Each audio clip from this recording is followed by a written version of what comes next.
प्यारे विद्यार्थियों, साथियों, आज हम बात करेंगे नागरिकता के सिद्धांत की आलोचनाएं। अर्थात मैंने पिछले लेक्चर जो दिए हैं उनमें नागरिकता के 5 सिद्धांत आपको समझाए थे। क्या? नागरिकता का उदारवादी सिद्धांत, नागरिकता का स्वेच्छातंत्रवादी सिद्धांत, नागरिकता का मार्क्सवादी सिद्धांत, नागरिकता का समुदायवादी सिद्धांत और नागरिकता का बहुलवादी सिद्धांत। ये 5 सिद्धांत मैंने 5 लेक्चर के रूप में तैयार कर आपके सामने प्रस्तुत किए थे।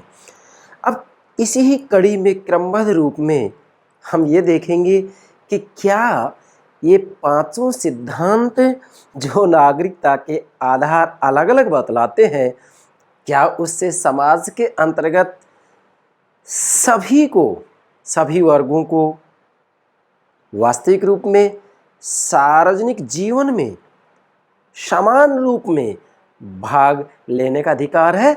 और यदि अधिकार दे दिया गया है कानून बनाकर, तो क्या वाकई व्यवहार में उन अधिकारों का प्रयोग किया जाता है?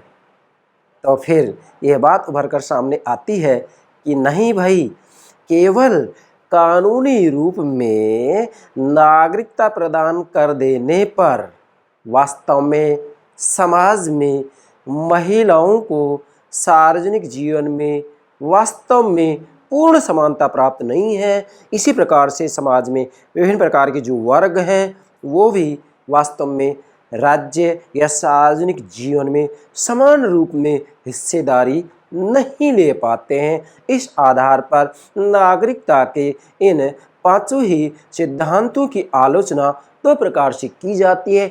एक है नारीवादी आलोचना और दूसरी है उपाश्रित वर्गीय आलोचना। जैसा कि मैंने यहाँ नोट भी किया है, नागरिकता के सिद्धांत की आलोचना है नारीवादी और उपाश्रित वर्गीय आलोचना। अर्थात वास्तव में हमें देखना ये है कि भाई वास्तव में जो राजनीतिक समुदाय है, जो राज्य है, उसमें व्यक्तियों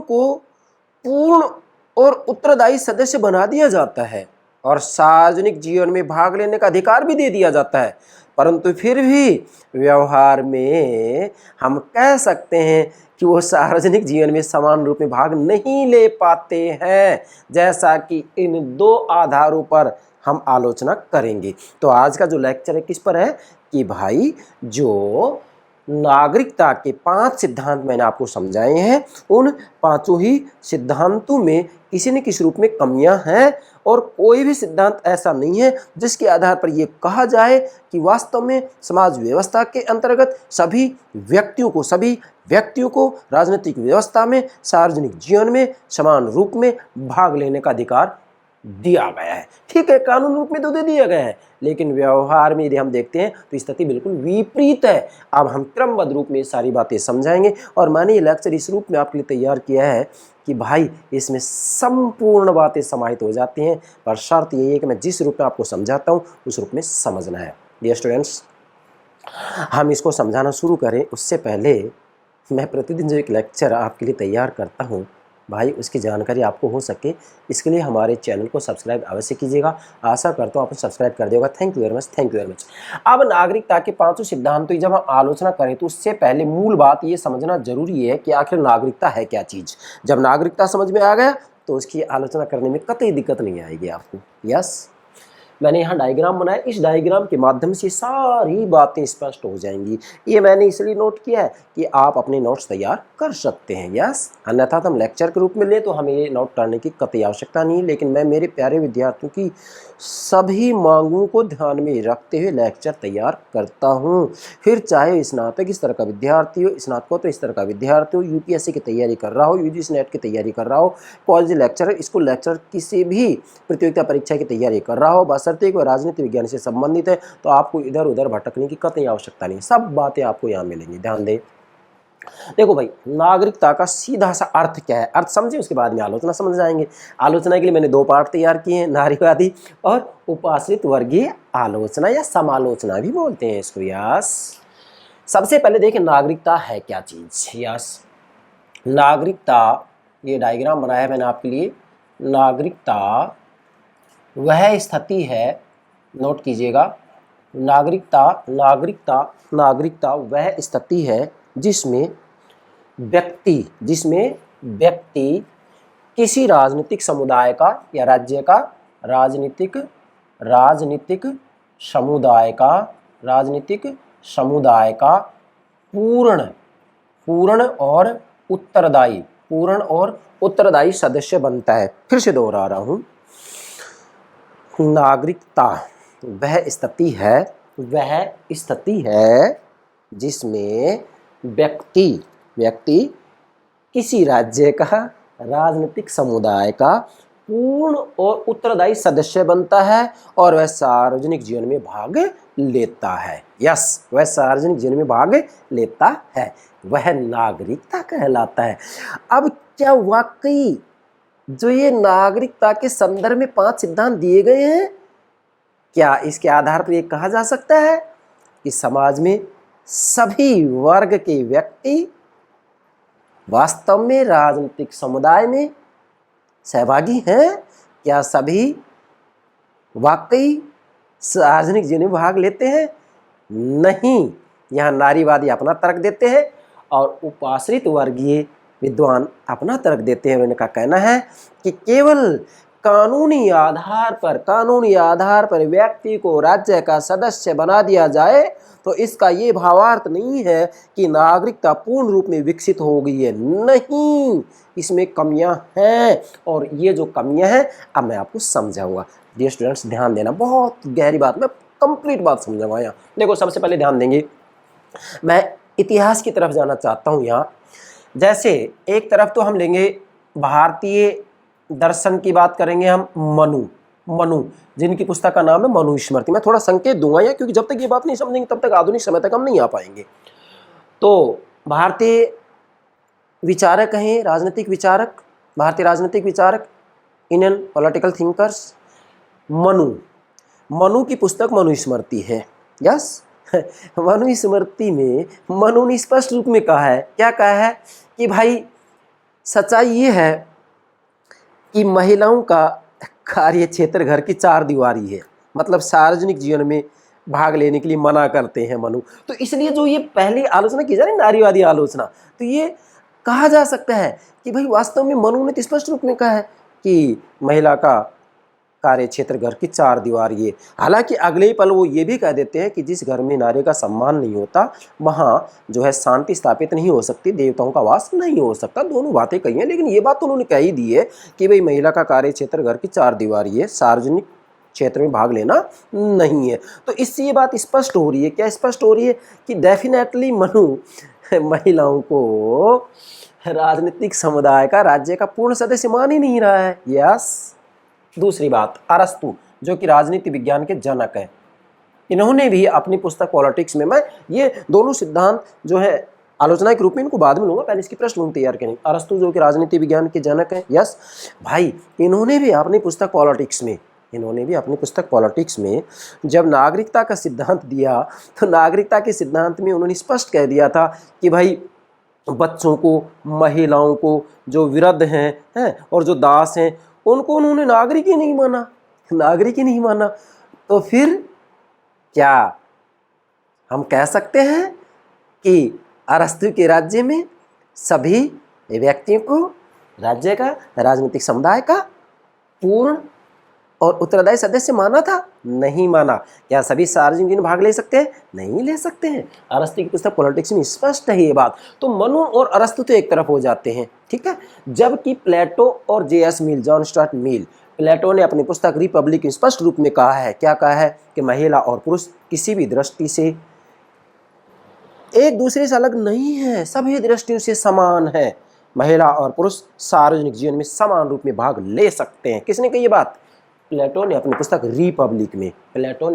रिपब्लिक में। और इसी प्रकार से J.S. मिल ने भी अपनी पुस्तक ऑन लिबर्टी, स्वतंत्रता के अंतर्गत महिलाओं की मुक्ति की बात की है। तो ये कहा जा सकता है क्या कि जो ये पहली आलोचना होगी, क्या नारीवादी आलोचना, तो ये कहा जा सकता है कि वास्तव में केवल कानूनी आधार पर केवल कानूनी आधार पर क्या महिलाओं को नागरिकता देने पर भी वो वास्तव में नागरिकता के अधिकार का प्रयोग करती हैं? जी नहीं, व्यवहार में नहीं कर पाती हैं।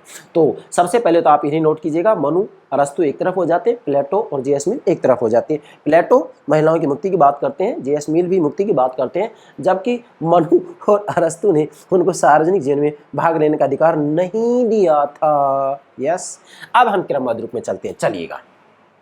सबसे पहले आप देखेंगे कि नागरिकता का प्रचलित सिद्धांत समाज के सब हिस्सों को उपयुक्त अधिकार प्रदान नहीं करता।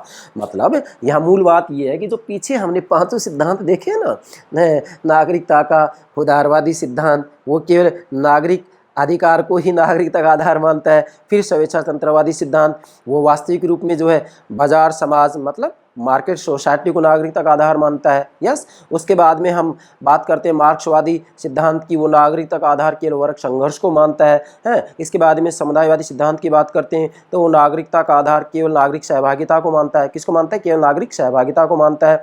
और इसके बाद में बात करते हैं बहुलवादी सिद्धांत की, तो वो नागरिकता का आधार व्यक्तियों की समुदाय में सहभागिता को मानता है। तो डेफिनेटली कहा जा सकता है कि पांचों सिद्धांतों के अंतर्गत कमियां हैं। क्यों कमियां?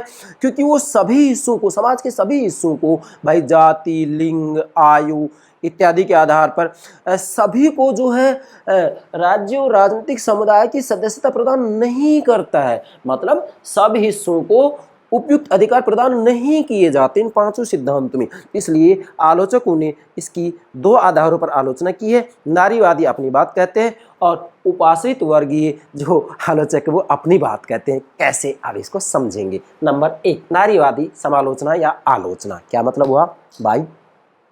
इसका सीधा सा भावार्थ ये है क्या कि क्या वास्तव में महिलाओं को राज्य की राजनीतिक समुदाय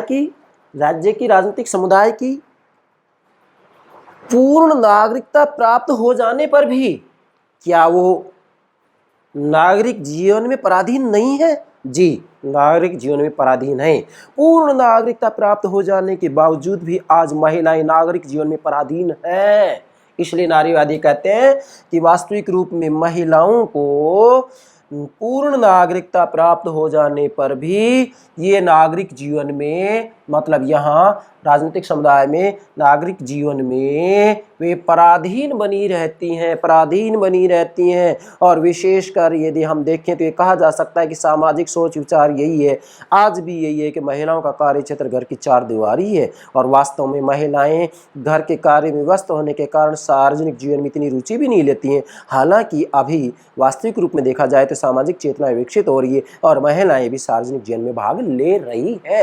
लेकिन नारीवादी तो ये कहते हैं कि केवल पूर्ण नागरिकता प्राप्त हो जाने पर भी नागरिक जीवन में महिलाएं पुरुष की पराधीन बनी रहती हैं। स्पष्ट रूप में कह रहा हूं मैं, किसकी? पुरुष की पराधीन बनी रहती हैं। क्या ये बात सही नहीं है? यस, ये बात सही है। इसलिए नारीवादी ये बात कह रहे हैं चीख कर, चिल्ला कर, क्या कि केवल महिलाओं को पूर्ण नागरिकता प्रदान करने से ही वास्तव में महिलाएं जो है नागरिक जीवन में, सामाजिक जीवन में, आर्थिक जीवन में पुरुषों के पराधीन रहती हैं, अधीन बनी रहती हैं। यथार्थ में ये बात पाई जाती है। इसलिए मैंने डायग्राम बनाया है कि वास्तव में महिलाएं सार्वजनिक जीवन में बढ़ चढ़कर, खुलकर भाग नहीं ले पाती हैं। ये किसी न किसी रूप में जो पुरुष प्रधान समाज है, जिसको पितृतंत्रीय समाज व्यवस्था कहा जाता है, जिसके अंतर्गत परिवार का मुखिया कोई वरिष्ठ पुरुष होता है, चाहे पिता हो या दादा हो, उसी के आदेशों का पालन किया जाता है, उसके निर्णयों को ही माना जाता है। इसलिए पुरुष प्रधान समाज भी कह सकते हैं इसको, पितृतंत्रीय समाज व्यवस्था भी कहा जा सकता है इसको, पुरुष प्रधान समाज भी कहा जा सकता है इसको। यस, समझ में आ गया मैं जो संकेत कर रहा हूँ। चलिए आप देखिएगा, यहाँ मैंने यह नोट किया है, समाज में स्त्रियों को प्रकट रूप से पूर्ण नागरिकता प्राप्त हो जाने पर भी नागरिक जीवन में वे पराधीन बनी रहती। मतलब केवल नागरिकता प्रदान करने से ही जो है महिलाएं स्वतंत्र नहीं हो सकती हैं, बल्कि महिलाएं नागरिक जीवन में भी, सामाजिक जीवन में पराधीन बनी रहती है। किसकी पराधीन बनी रहती है? पुरुष की। क्योंकि पितृतंत्रीय पिता की सत्ता है, आज भी पिता की सत्ता है। और परिवार का मुखिया कौन होता है? जो परिवार का वरिष्ठ सदस्य पुरुष होता है। जो कि वास्तव में अपने आदेश देता है और उन आदेशों का पालन किया जाता है, जिसे कि हम परिवार का मुखिया कहते हैं। यस, जिसे पितृतंत्रीय व्यवस्था भी कहा जाता है। अच्छा, अब देखिएगा यहाँ अगली बात लेते हैं हम, बिंदु के रूप में भी ले सकते हैं। 1 2 3 4 5 6 बिंदु बनाए हैं। तो अब सबसे पहले आएंगे 1970 में समाज और राजनीति में स्त्रियों की स्थिति चर्चा का विषय बनी। मतलब 1970 में विशेषकर ये बात आई कि भाई समाज और राजनीति में जो है स्त्रियों को हिस्सा दिया जाना चाहिए, और कानून के माध्यम से ये बात सामने आई कि भाई महिला और पुरुष को मतदान के अंतर्गत किसी भी रूप में कोई भेदभाव नहीं किया जाएगा, सभी को मत देने का अधिकार है। और जब मतदान व्यवहार का सर्वे किया गया तो ये बात उभर कर सामने आई कि भाई वास्तव में मतदान व्यवहार में महिलाएं बहुत कम भाग लेती हैं। फिर तर्क दिया गया कि महिलाएं घर के कार्य में व्यस्त रहती हैं, इसलिए जो है ये वोट का प्रयोग, मत का प्रयोग बहुत कम करते हैं, मतलब मत देने के लिए नहीं जाते हैं। लेकिन जैसे जैसे सामाजिक चेतना विकसित हुई तो महिलाएं भी जो है राजनीति में बढ़ चढ़कर हिस्सा लेने लगी। लेकिन फिर भी यही बात सामने आई कि वास्तविक रूप में परिवार का जो मुखिया होता है वह जो अपना निर्णय लेता है कि किसको मत देना, किसको मत नहीं देना है, महिलाएं उसी का अनुकरण करती हैं, केवल कुछ को छोड़ करके। इसमें भी सच्चाई है। यस, अब दूसरा बिंदु मैंने तैयार किया, परिवार छोटे होने लगे और घर से बाहर काम करने लगी। मतलब इसके बाद में परिवर्तन ये आया कि भी पहले तो क्या था, हमारे भारत की बात करें तो हम जॉइंट फैमिली हुआ करते, संयुक्त परिवार होते, तो इसमें महिलाएं वास्तव में कार्य में बहुत ज़्यादा बिजी होती थी, व्यस्त होती थी। लेकिन अब क्या हो गया, एकाकी परिवार सामने आ गए, और जैसे एकाकी परिवार आए, मतलब छोटे परिवार आए, तो जो है महिलाओं के ऊपर इतना कार्यभार नहीं रहा तो घर से बाहर निकलने लगी, और घर से बाहर निकलने लगी तो वो सार्वजनिक जीवन में भी भाग लेने लगी। लेकिन फिर भी प्रतिशत देखें तो आज पूरी दुनिया में सार्वजनिक जीवन में महिलाओं का इतना प्रतिशत नहीं है, जबकि होना चाहिए कि समान भागीदारी होनी चाहिए सार्वजनिक जीवन में, लेकिन पूरी दुनिया में समान भागीदारी नहीं है। ये नारीवादी तर्क देते हैं। यस, इसके बाद में फिर मैंने यहाँ तीसरा बिंदु तैयार किया है कि भी परिवार छोटे होने लगे और घर से बाहर काम करने के लगी, ये कौन, महिलाएं, और सार्वजनिक इनके अंतर्गत जो है चेतना है वो जागृत होने लगी, सार्वजनिक जीवन में भाग लेने लगी। परंतु मैंने यहाँ लिखा, परंतु ठीक है घर से बाहर निकल गई है, लेकिन फिर क्या हुआ, परंतु राजनीतिक सत्ता के स्तरों पर उनका हिस्सा मामूली है। ठीक है घर से बाहर तो निकल गई है महिलाएं, क्योंकि एकाकी परिवार हो गए तो घर के जो है कार्य, वास्तव में हम कहेंगे कि कार्य की जो व्यस्तता है, कार्यभार वो कम हो गया। एकाकी परिवार हो गए ना, पहले संयुक्त परिवार जॉइंट फैमिली थी, अब एकाकी परिवार है। एकाकी परिवार मतलब जिसमें पति पत्नी और बच्चे होते हैं। संयुक्त परिवार वो होता है जिसमें दादा पिता परदादा सब मौजूद होते हैं। तो डेफिनेटली यहाँ हम कह सकते हैं कि राजनीतिक सत्ता के स्तर पर उनका हिस्सा मामूली है। मतलब आज भी हम देखते हैं कि भाई जो राजनीतिक सत्ता के स्तर हैं, चाहे केंद्रीय सरकार की बात आए, प्रांतों की सरकारों की बात आए, या हम ये कहें कि अंतर्राष्ट्रीय राजनीति की बात आए, तो वास्तव में राजनीतिक सत्ता के स्तर पर महिलाओं का हिस्सा मामूली सा है। आज भी हम देखते हैं, मान लीजिएगा पूरी दुनिया की बात करें, किसी भी देश की व्यवस्था पे या संसद के अंतर्गत हम देखेंगे तो उस संसद में, चाहे अमेरिका की बात करें, ब्रिटेन की बात करें, भारत की बात करें, तो डेफिनेटली संसद के अंतर्गत महिलाएं बहुत कम दिखाई देंगी। तो इसलिए राजनीतिक सत्ता के स्तरों पर उनका हिस्सा मामूली है। ये नारीवादी कह रहे हैं। कैसे? उदाहरण के रूप में जैसे ब्रिटेन का लोक सदन, मतलब ब्रिटिश संसद का जो प्रथम सदन है उसका नाम लोक सदन है। तो लोक सदन में महिलाओं का केवल 5% है। 5% महिलाएं आपको दिखाई देंगी लोक सदन के अंतर्गत। तो डेफिनेटली कहा जा सकता है क्या सार्वजनिक जीवन में महिला और पुरुष समान रूप में भाग ले रहे? नहीं, आपके सामने 5% है केवल लोक सदन के अंतर्गत। उसी प्रकार से प्रतिनिधि सभा, मतलब संयुक्त राज्य अमेरिका का प्रथम सदन प्रतिनिधि सदन, जिसका दूसरा सदन सीनेट है। प्रतिनिधि सदन प्रतिनिधि सभा है, दूसरा सीनेट है। और ब्रिटेन की बात करें, प्रथम सदन लोक सदन और दूसरा लोक सभा है। तो अमेरिका की प्रतिनिधि सभा के अंतर्गत भी वास्तविक रूप में महिलाएं केवल 5% ही दिखाई देती है, केवल 5%। तो क्या ये कहा जा सकता है कि राज्य राजनीतिक समुदाय में समान सहभागिता है महिला पुरुष की? जी नहीं, समान सहभागिता नहीं है। इसलिए नारीवादी तर्क देते हैं कि किस नागरिकता की बात कर रहे हैं, किस पूर्ण नागरिकता की बात कर रहे हैं आप? महिलाओं का तो प्रतिशत राजनीतिक सत्ता के अंतर्गत है ही नहीं, और आपके सामने कहाँ है? पूरी दुनिया का सर्वे कीजिएगा आप, नहीं है, ये बात सत्य है। हाँ, इसके बाद में नॉर्वे की बात आती है, तो डेफिनेटली नॉर्वे के अंतर्गत कहा जा सकता है कि महिलाओं 34% दिखाई देती हैं, 34% महिलाएं। और यदि मैं भारत की बात करूं तो भारत के अंतर्गत भी वास्तविक रूप में पंचायती शासन व्यवस्था की बात की जाए तो इसमें 1/3 आरक्षण या स्थान महिलाओं के रक्षित कर दिए गए।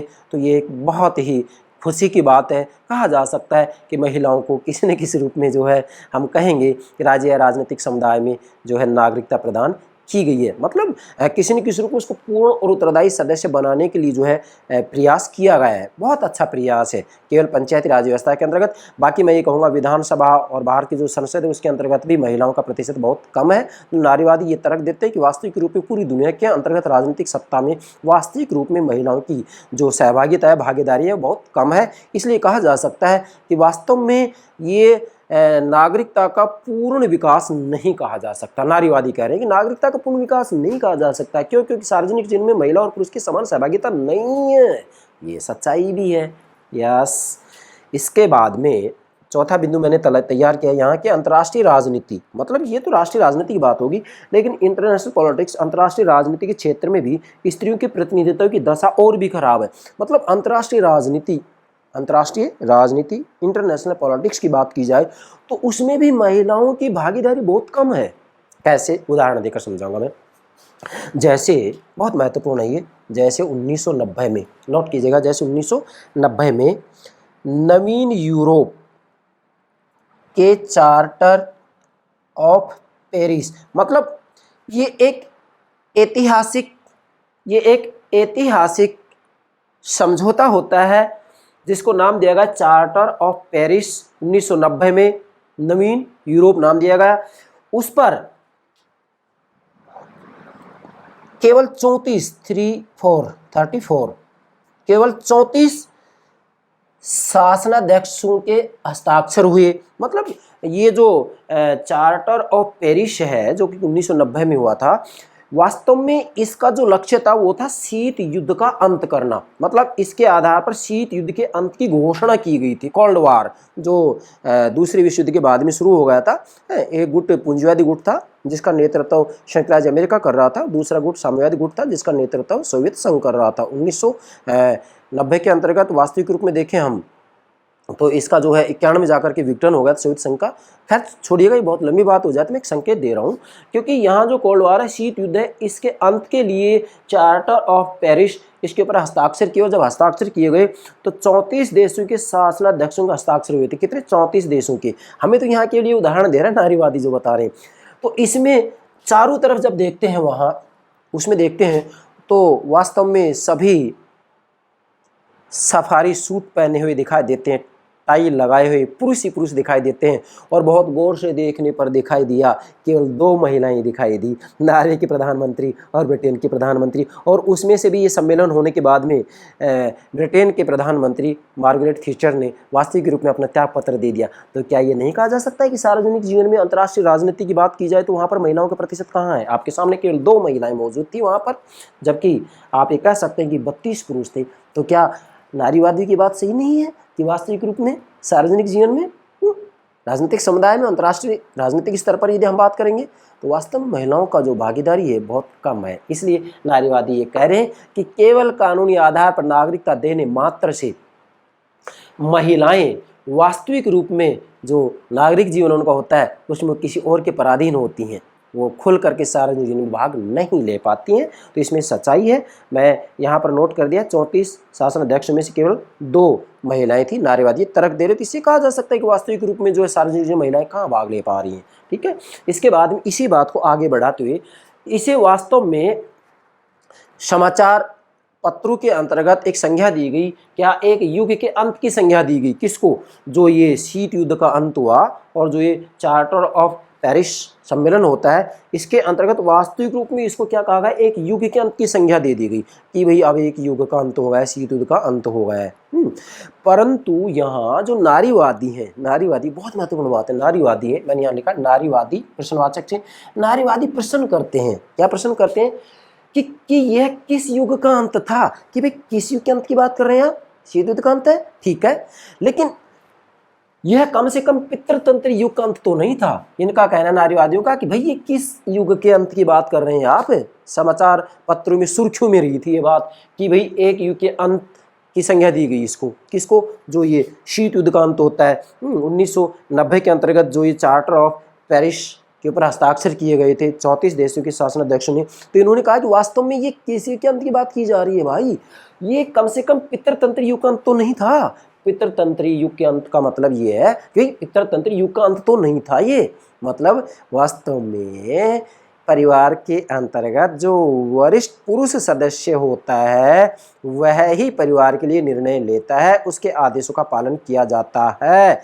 तो कम से कम ये नारीवादी कह रहे हैं कि भाई किस युग के अंत की बात करें, पितृतंत्री युग तो अभी जारी है, पितृतंत्रीय व्यवस्था तो अभी बरकरार है, मतलब पुरुष की प्रधानता तो अभी मौजूद है। किस युग के अंत की बात की जा रही है, नारीवादी तर्क दे रहे हैं कि किसी युग का अंत नहीं हुआ है, अर्थात यह एक युग के अंत की संज्ञा दी गई, मतलब इसको दिया गया शीत युद्ध को। लेकिन नारीवादी कह रहे हैं कि किस युग के अंत की बात कर रहे हैं आप, पितृतंत्रीय व्यवस्था तो मौजूद है, परिवार के अंतर्गत अभी भी पुरुष की सत्ता है, परिवार के अंतर्गत परिवार का जो वरिष्ठ पुरुष सदस्य होता है निर्णय उसी के होते हैं, वही निर्णय लेता है, उसके आदेशों का परिवार के अंतर्गत सभी सदस्य पालन करते हैं और महिला तो विशेषकर उसके आदेशों का पालन करती हैं। तो क्या फिर ये पितृतंत्र युग का अंत हो गया है? नारीवादी कह रही नहीं, पितृतंत्र युग का अंत अभी नहीं हुआ है, अभी भी परिवार के अंतर्गत पुरुष की प्रधानता है, पुरुष की सत्ता है। तो परिवार में ही डेफिनेटली कहा जा सकता है कि महिलाएं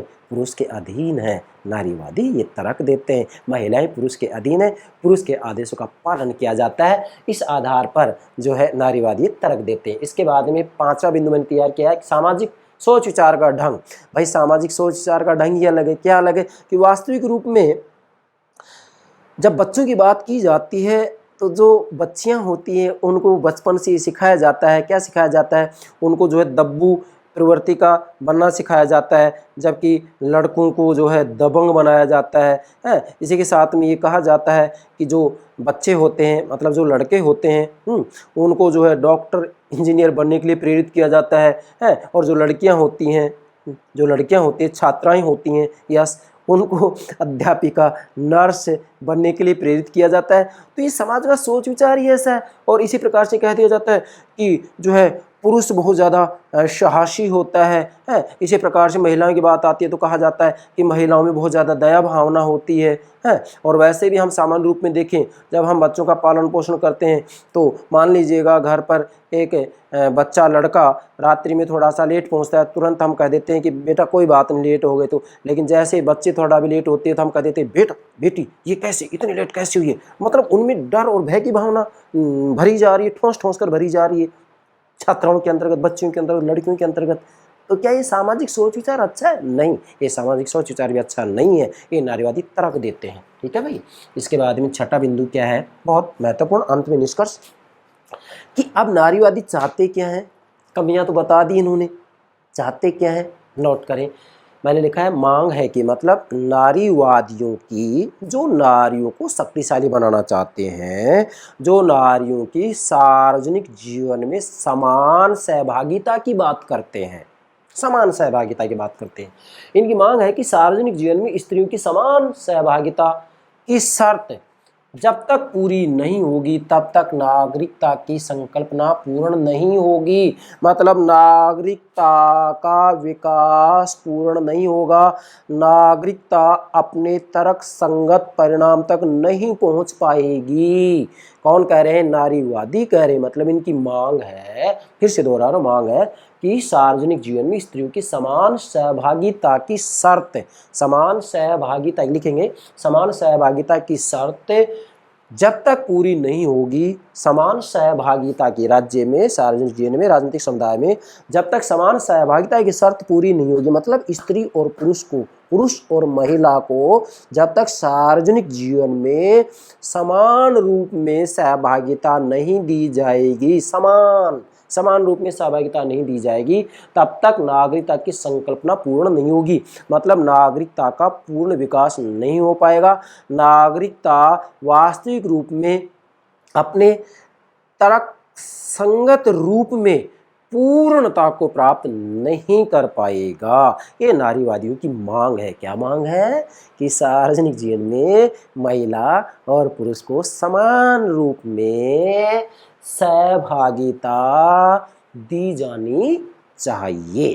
तो इसका जो मूल भावार्थ वो क्या है कि नारीवादी इस आधार पर आलोचना कर रहे हैं कि वास्तव में सार्वजनिक जीवन में महिलाएं बहुत कम दिखाई देती हैं, और जब तक महिला और पुरुष को समान रूप में सार्वजनिक जीवन में भाग लेने की व्यवस्था नहीं की जाएगी, तब तक नागरिकता को पूर्ण रूप में विकसित नहीं कहा जा सकता है। ठीक है, तो ये हो गया नारीवादी आलोचना। क्लियर? अच्छा, दूसरे क्या है? उपाश्रित वर्गीय आलोचना। भाई इसका सीधा सा अर्थ ये है कि समाज में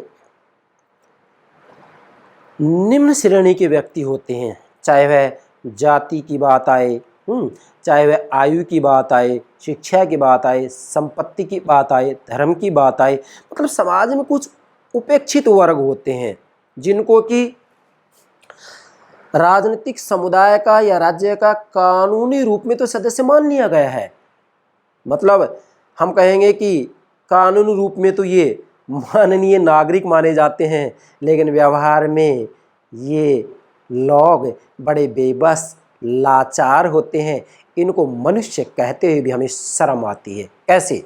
जैसे हम कोलकाता का विश्लेषण करते हैं तो कोलकाता के अंतर्गत वास्तविक रूप में जो बाल मजदूर होते हैं वो कूड़े में से वास्तव में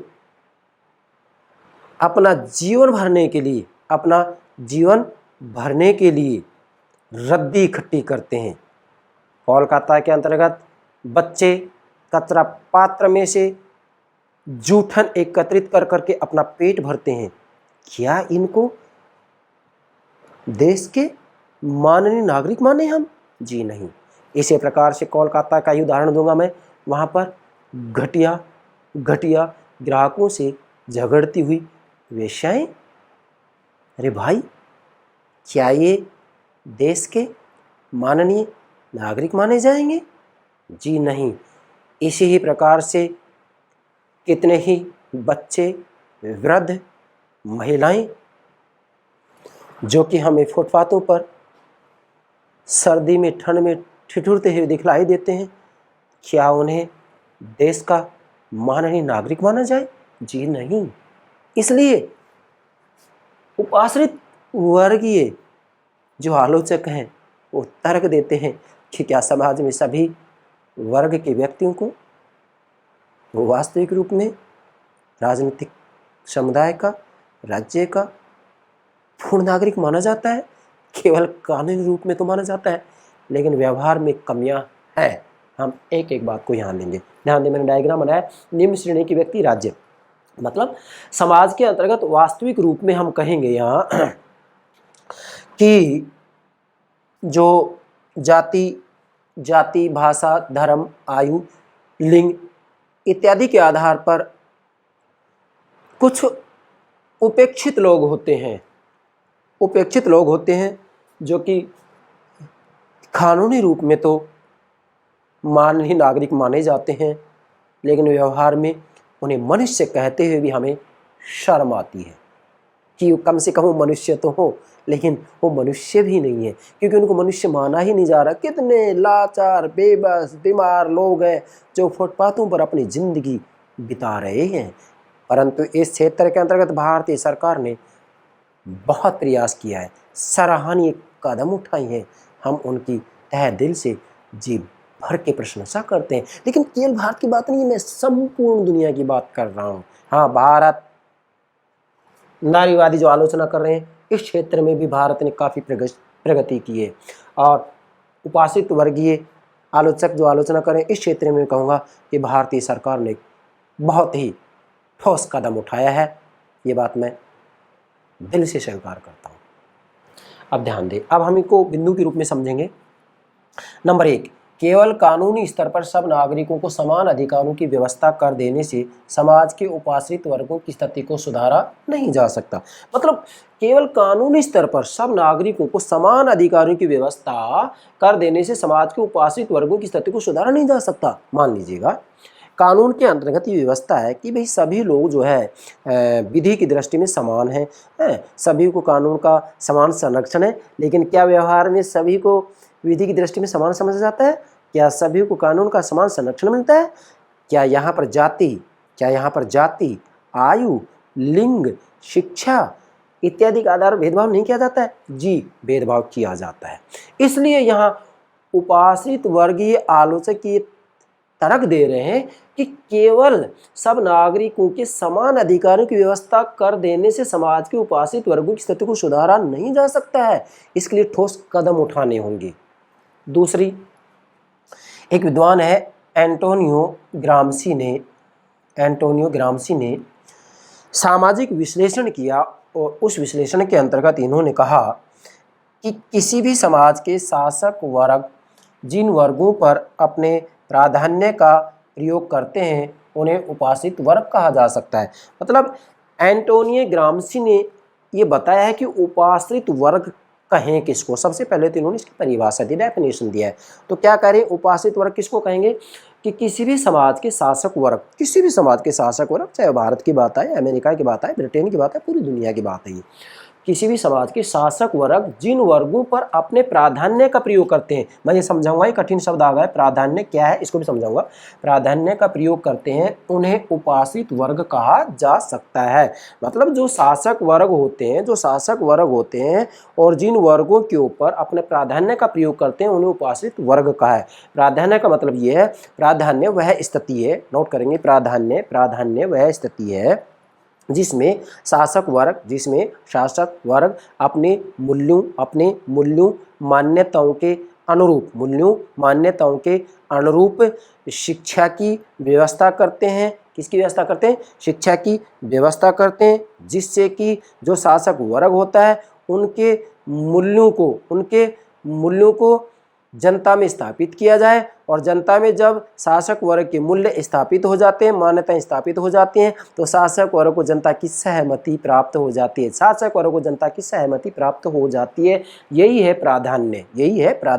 मतलब मूल बात यहाँ ये है कि जो शासक वर्ग होता है ना, वो अपनी विचारधाराओं को, अपने मूल्यों को, अपनी मान्यताओं को वास्तव में शिक्षा के माध्यम से विशेषकर प्रयास किया जाता है कि भाई जनता उनके मूल्यों को स्वीकार कर ले। और जब जनता उनके मूल्यों को स्वीकार कर लेती है तो इसका मतलब वैध सत्ता बन जाती है फिर ये, और सब समाजों की बात है ये, तो उन्हें उपाश्रित कहा जा सकता है। क्लियर होगा ये बात? मतलब एंटोनियो ग्राम्सी यहाँ जो उपाश्रित वर्ग है उसकी डेफिनेशन दी, परिभाषा दी कि भाई किसको कहा जाएगा ये, ठीक है। इसके बाद में तीसरा बिंदु बनाया कि दक्षिण एशिया क्षेत्र के अंतर्गत जब जो है अनुसंधान किया गया, खोज की गई, तो ये कहा गया कि नहीं भाई, वास्तविक रूप में जो उपाश्रित वर्ग है इसकी परिभाषा को थोड़ा सा व्यापक किया जाए। कैसे किया इन्होंने व्यापक?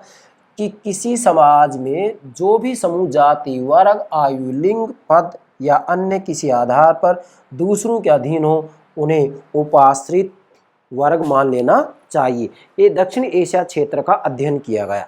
कैसे किया गया? कि भाई वास्तविक रूप में इससे पहले इस रूप में अध्ययन किया जा रहा था कि वास्तव में जो प्राधान्य वर्ग होता है, जो कि हम ये कहेंगे जिसका उत्पादन के साधनों का जो स्वामी होता है, उसको जो है एक प्रकार से शासक मान लिया गया, और जो मजदूर श्रमिक है उसको उसके अधीन मान लिया गया।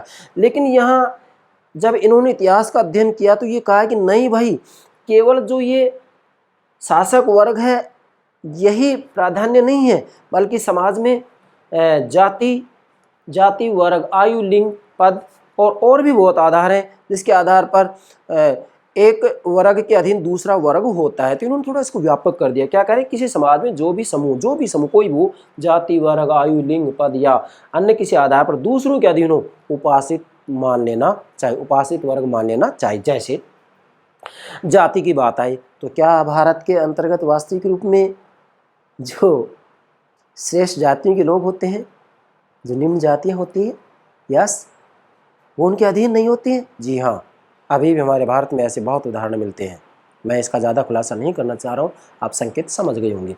उसके बाद में वर्ग की बात आती है तो वास्तविक रूप में जो प्रभुत्वशाली वर्ग होता है, जो उत्पादन के साधनों का मालिक होता है, जो संपत्तिशाली होता है, वास्तविक रूप में मजदूर और श्रमिकों के ऊपर वह अपने आदेशों का पालन करवाने के लिए बाध्य करता है और किया भी जाता है।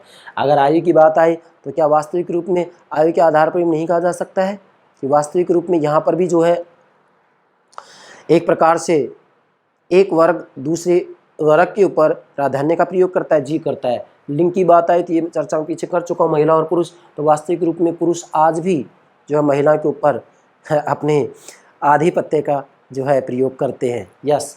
इसके बाद में पद की बात आती है और अन्य और भी आधार हैं, तो डेफिनेटली कहा जा सकता है कि एक वर्ग दूसरे वर्ग को अपने अधीन रखता है। बात यह है कि समाज में भाई कोई भी समूह हो, चाहे उसका आधार जाति हो, वर्ग हो, आयु हो, लिंग हो, पद या कोई और भी आधार हो, किसी भी आधार पर दूसरों के अधीन है तो डेफिनेटली इसको उपासित वर्ग मान लेना चाहिए। चाहे आर्थिक दृष्टि से मान लीजिएगा, कोई कमजोर है, गरीब है तो वास्तव में संपत्तिशाली व्यक्ति के अधीन चला जाता है, वो उसकी बात मानने के लिए विवश हो जाता है, जिसको कि अर्थशास्त्रवेताओं ने भारत के अंतर्गत गरीबी रेखा के नीचे इसकी संज्ञा दे दी है। परंतु केवल इसी से काम चलने वाला नहीं है। वास्तविक रूप में सामाजिक, आर्थिक और राजनीतिक सभी क्षेत्रों के अंतर्गत ये देखना होगा कि कोई भी वर्ग दूसरे वर्ग को अपने अधीन ना बनाए, चाहे वह सामाजिक क्षेत्र हो, चाहे वह आर्थिक क्षेत्र हो, चाहे वह राजनीतिक क्षेत्र हो। सामाजिक क्षेत्र की बात आती है तो जाति के आधार पर ऐसा किया जाता है। राजनीतिक क्षेत्र की बात आती है तो वास्तविक रूप में महिलाओं के अंतर्गत हम ये बात देख सकते हैं कि महिलाएं पुरुष प्रधानता जो समाज है या पुरुष प्रधान जो समाज हमारे भारत के अंतर्गत है विशेषकर, तो डेफिनेटली महिलाएं उनकी बातों को मानने के लिए विवश हो जाती है। मतलब मूल बात यहाँ ये आएगी कि भाई चाहे कोई भी क्यों ना हो, मतलब एक वर्ग दूसरे वर्ग से अपनी बात मनवाता है, अपने अधीन रखता है, तो वह उसके उपासित माना जाएगा, मतलब उसके अधीन माना जाएगा। ठीक है भाई। इसके बाद में यहाँ ध्यान देंगे कि इसका जो मुख्य लक्षण है, मतलब जो ये उपाश्रित वर्ग है, इसका जो मुख्य लक्षण है वो क्या है? सामाजिक पराधीनता, कि वह किसी न किसी रूप में दूसरों के अधीन है। अब सामाजिक क्षेत्र में भी है, आर्थिक क्षेत्र में भी, राजनीतिक क्षेत्र में भी है। सामाजिक क्षेत्र में हम देख सकते हैं, जाति की बात कर सकते हैं तो सामाजिक पराधीनता है।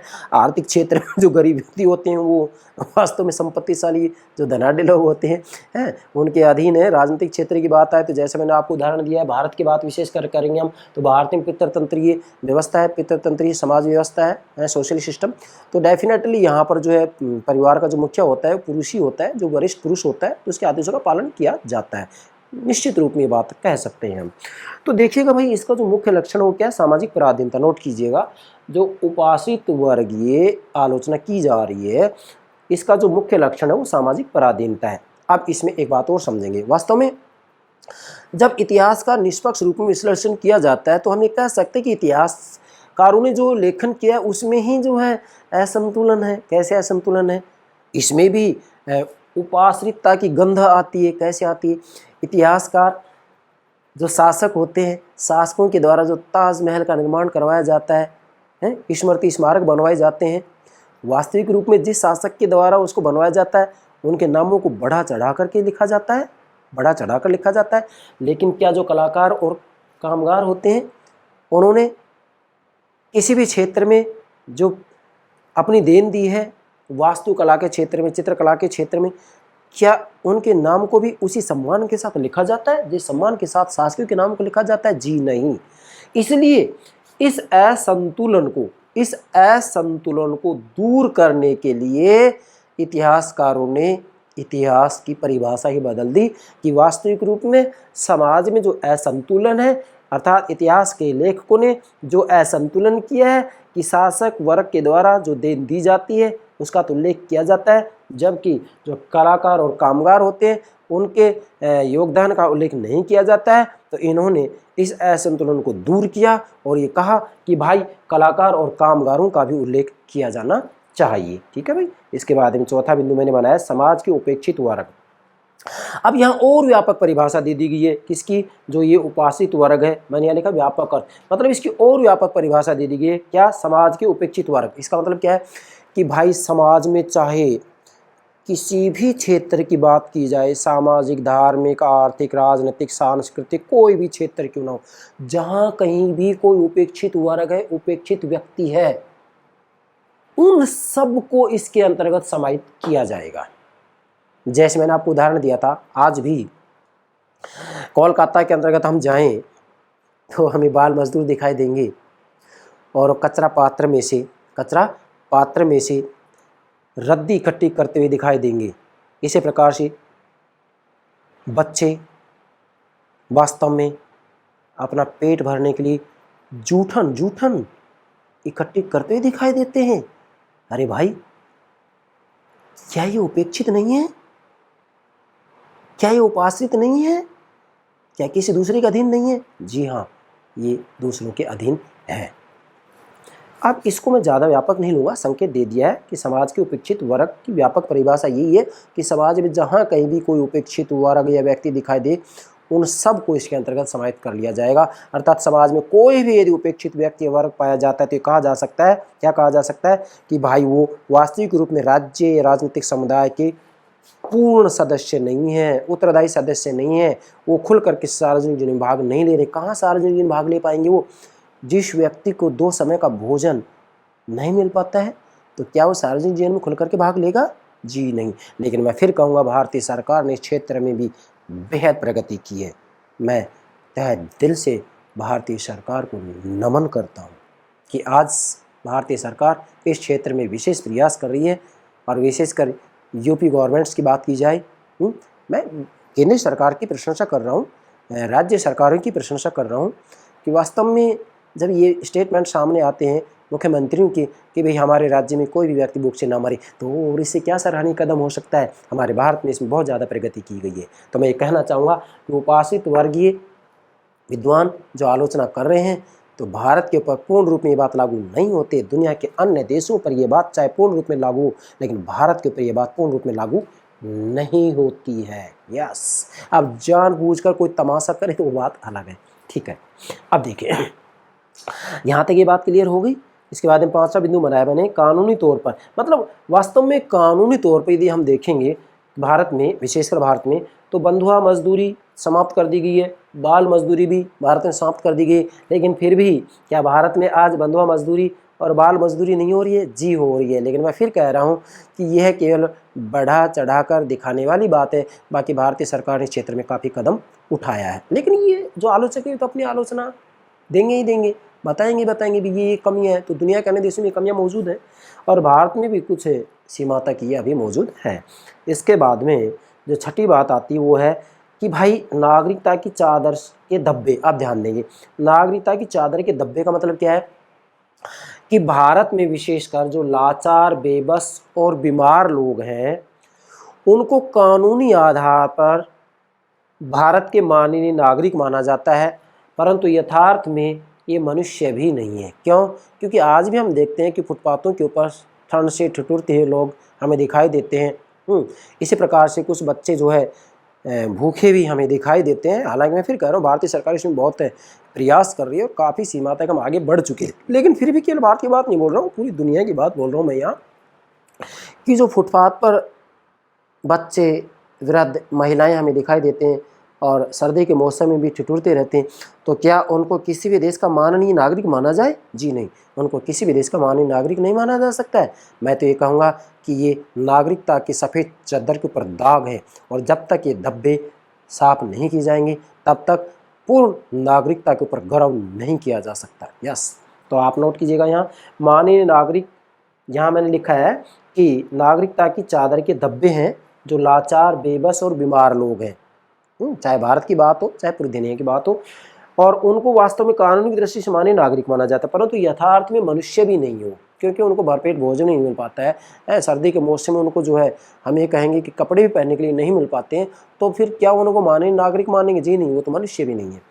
और फिर मैंने लिखा, नागरिकता के पूर्ण विकास पर गर्व करना व्यर्थ ही नहीं, भ्रामक भी होगा। मतलब जब तक किसी भी देश के अंतर्गत लाचार, बेबस, बीमार, भूख से मरते हुए बच्चे, वृद्ध, महिलाएं हैं, तब तक चाहे कोई भी देश क्यों ना हो, नागरिकता के पूर्ण विकास पर गर्व करना व्यर्थ ही नहीं, भ्रामक भी है। मतलब नागरिकता के ऊपर गर्व नहीं किया जा सकता। नागरिकता का पूर्ण विकास तभी माना जाएगा, नागरिकता की अवधारणा की पूर्ण तर्क संगत रूप में परिणति तभी हो पाएगी जबकि वास्तविक रूप में किसी भी देश के अंतर्गत वृद्ध, बच्चे, महिलाएं, बेबस, लाचार, बीमार, ठंड में ठिठुरते हुए लोग हमें दिखाई नहीं देंगे। तब हम गर्व के साथ कह सकते हैं कि पूर्ण नागरिकता का विकास हो गया है। लेकिन जब तक किसी भी देश के अंतर्गत लाचार, बेबस, बीमार लोग हमें दिखाई देंगे, भूख से मरते हुए बच्चे, महिलाएं, वृद्ध हमें दिखाई देंगे और ग्राहकों से झगड़ती हुई वेश्याएं हमें दिखाई देंगी, तब तक हमें नागरिकता के पूर्ण विकास पर गर्व नहीं करना चाहिए। और अगर ये गर्व किया तो यह गर्व वास्तविक रूप में व्यर्थ ही नहीं होगा बल्कि भ्रामक भी होगा। समझ गए इसका मतलब? तो इसलिए मैं पुनः दोहरा रहा हूँ कि भारत की बात की जाए तो भारत भी वास्तविक रूप में पूर्ण नागरिकता के ऊपर तभी गर्व करने लायक होगा जब भारत के अंतर्गत एक भी बच्चा, वृद्ध, महिला, बेबस, लाचार, बीमार हमें तड़पते, भूख से मरते हुए, ठंड से ठिठुरते हुए दिखाई नहीं देंगे। तब हम गर्व से कह सकते हैं कि भारत में पूर्ण नागरिकता का विकास हो गया है। लेकिन चूंकि मैं फिर कह रहा हूँ, भारत की सरकार ने वास्तविक रूप में, केंद्रीय सरकार ने, प्रांतों की सरकारों ने इस क्षेत्र में सराहनीय कदम उठाए हैं, परंतु पूरी दुनिया के संदर्भ में कहें तो वास्तव में पूरी दुनिया के अंतर्गत कितने ही ऐसे देश हैं जिसके अंतर्गत वास्तविक रूप में बच्चे, वृद्ध, महिलाएं भूख से मरते हैं। इसी प्रकार से वहाँ पर बेबस, लाचार और बीमार लोग हैं, तो उनको हम कह सकते हैं कि पूर्ण नागरिकता का दर्जा नहीं मिल पाया है। क्या कहेंगे कि पूर्ण नागरिक है राज्य राजनीतिक समुदाय के? जी नहीं कहा जा सकता है। ठीक है, तो ये हो गया नागरिकता के सिद्धांतों की आलोचनाएं। दो आधारों पर की है मैंने, एक नारीवादी क्या कहते हैं और दूसरा उपाश्रित वर्गीय आलोचना, जो कि वास्तविक रूप में समाज के जो उपेक्षित वर्ग होते हैं, क्या जो समाज के उपेक्षित वर्ग होते हैं या जिनको जो है निम्न श्रेणी के व्यक्ति भी कहा जाता है, जिनके पास वास्तविक रूप हम ये कहें कि जाति की दृष्टि से वो जो है निम्न श्रेणी में आ जाते हैं। इसी के साथ में मैं अगली बात कहूँगा, यहाँ वर्ग की दृष्टि से, आयु की दृष्टि से, लिंग की दृष्टि से, पद की दृष्टि से भी जो है मैं ये कहूँगा कि यहाँ पर सत्ताधारी और अधीनस्थ इस रूप में जो है किसी न किसी रूप में सत्ताधारी के अधीन होते हैं, जो अधीनस्थ होते हैं। तो डेफिनेटली ये कहा जा सकता है कि ये दोनों ही नारीवादी और उपाश्रित वर्गीय जो आलोचक हैं, इनका कहना ये है कि भाई केवल कानूनी आधार पर नागरिकता प्रदान करने से महिला और पुरुष बराबर नहीं हो सकते। एक बात तो ये होगी इनकी। और दूसरा, ये जो उपाश्रित वर्गीय हैं ये कह रहे हैं कि भाई केवल कानूनी आधार पर नागरिकता प्रदान कर देने से समाज के सभी वर्ग सार्वजनिक जीवन में बराबर भाग नहीं ले सकते हैं, जब तक कि उनकी जो बेबसी है, जो लाचारी है, जो गरीबी है, उसको दूर नहीं किया जाएगा, तब तक वो राज्य राजनीतिक समुदाय सार्वजनिक जीवन में खुलकर भाग नहीं ले सकते। और जब तक खुलकर के भाग नहीं ले सकते तब तक नागरिकता के पूर्ण विकास पर गर्व नहीं किया जा सकता। ये हो गया आपका नागरिकता के सिद्धांतों की आलोचना, नारीवादी और उपाश्रित वर्गीय आलोचना। मुझे पूरा विश्वास है कि आप ये दोनों आलोचनाएं ठीक से समझ गए होंगे। यस, ये हो गया आज आपका नागरिकता से संबंधित जो संकल्पना है वो पूर्ण हो गई है। यस, इसके बाद में अगला जो हमारा लेक्चर होगा वो कर्तव्यों के ऊपर होगा, क्योंकि मैंने अधिकार आपको समझा दिए हैं। अधिकारों के संदर्भ में सभी जो लेक्चर हैं वो आपके लिए तैयार कर मैंने अपलोड कर दिए हैं। अब चूँकि अधिकार और कर्तव्य ये दोनों अवधारणाएं एक दूसरे की पूरक हैं, इसलिए अब हम पहले कर्तव्य की बात करेंगे और कर्तव्य की बात करने के बाद में फिर अगली जो अवधारणा होगी जो इनसे रिलेटेड होगी, संबंधित होगी, उसकी चर्चा की जाएगी। यस, तो अधिकार मैंने आपको ठीक से समझा दी है, नागरिकता भी ठीक से समझा दी है। अब हम केवल कर्तव्य की बात करेंगे क्योंकि अधिकार कंप्लीट हो गए हैं। इसके बाद में कर्तव्य की बात करेंगे और कर्तव्य के बाद में आगे हम अगली जो अवधारणा होगी उसको बेहतर तरीके से समझाएंगे। ये स्टूडेंट्स, मैं प्रतिदिन जो एक लेक्चर तैयार करता हूँ इसमें औपचारिकता नहीं है, मैं गंभीरता से, गहराई से किसी भी अवधारणा के अंतः स्थल तक जाकर के आपको ठीक से, उचित तरीके से, उचित रूप में समझाने का प्रयास करूँगा। यस, मुझे पूरी उम्मीद है आप ये ठीक से समझ गए होंगे। Okay, thank you very much.